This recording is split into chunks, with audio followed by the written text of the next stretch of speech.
Bonjour Patrice. Bonjour Damien, bonjour à tous.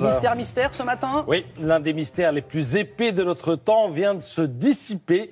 Il est apparu lorsqu'un beau matin, au réveil, les habitants de Poligny, village du Jura, ont levé la tête et ont vu ceci. Regardez. Des guirlandes de slip, de caleçons commun, ça. dans toute la ville. Oui. Alors, de quoi pouvait-il s'agir? D'une blague potache, d'une revendication politique, d'une opération en lien avec la sortie du film 50 nuances de Grey ou encore d'une œuvre artistique? On découvre ce matin qu'il ne s'agissait rien de tout ça. Il s'agissait d'un travail pédagogique. Voilà, c'était fait dans le cadre de l'école. Ce sont les élèves de 4e du collège de Poligny qui travaillaient sur la rumeur. Voilà, vous lirez tout ça, notamment dans le Progrès ce matin. Parce que donc d'exposer des slips, ça fait parler, c'est ça? Ben oui, les gens parlent, ils disent c'est ceci, cela, et en fait, des rumeurs. Intrigue. La rumeur court la ville, en fait, c'était juste rigolo. un travail. Alors, le gang des slips, ça c'est le premier du genre, mais il y a une autre affaire, un autre gang des slips qui sévit, et vous allez voir ça avec la une de Libération ce matin. Le gang des slips, on le retrouve à l'UNEF, où il est question de viol, d'agression, de harcèlement.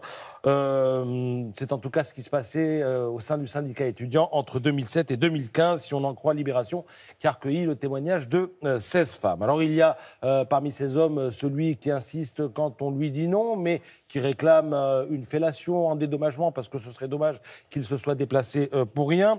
Il y a celui qui est pressé, qui dit « Allez, on va faire ça rapidement, en 15 minutes ». Il y a celui qui, au camping de la Fête de l'Humanité, se glisse sous la tente des filles, et là, il faut carrément une grue pour le déloger, etc., etc. En fait, il y a tout un tas de pratiques récurrentes qui ont été passées sous silence au sein d'un syndicat dont il semble que le président ait été le harceleur en chef pendant des années.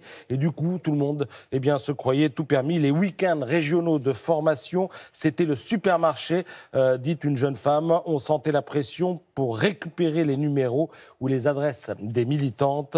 Ils agissaient pour eux et pour le compte du président. Fin de citation. Alors, à travers tous ces témoignages, on découvre un monde syndical où il est de bon ton de faire exactement le contraire, en fait, de ce que l'on dit.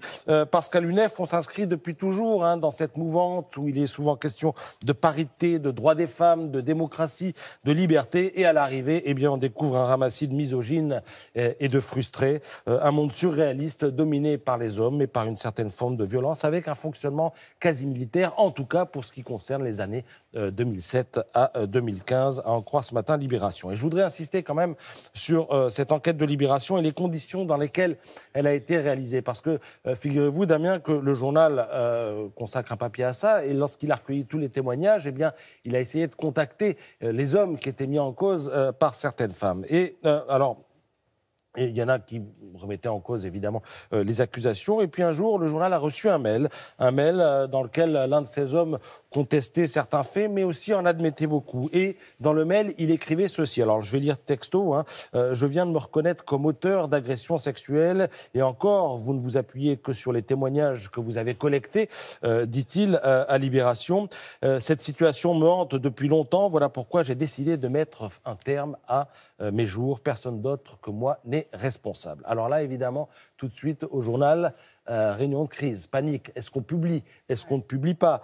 Évidemment, on prévient la police, on prévient les pompiers.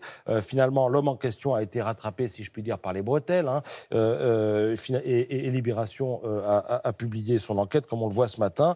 Il est désormais hospitalisé, l'homme en question. Et dans sa lettre, il disait approuver l'enquête de Libération et ne formuler évidemment aucun reproche au journal. Voilà, je voulais insister sur cet aspect parce qu'on peut parfois accuser les journalistes de ne pas réfléchir avant de publier. Là, Libération a réfléchi et c'est un petit peu la face cachée de notre métier qui est ici racontée en page 3 en marge de cette enquête dans Libération ce matin.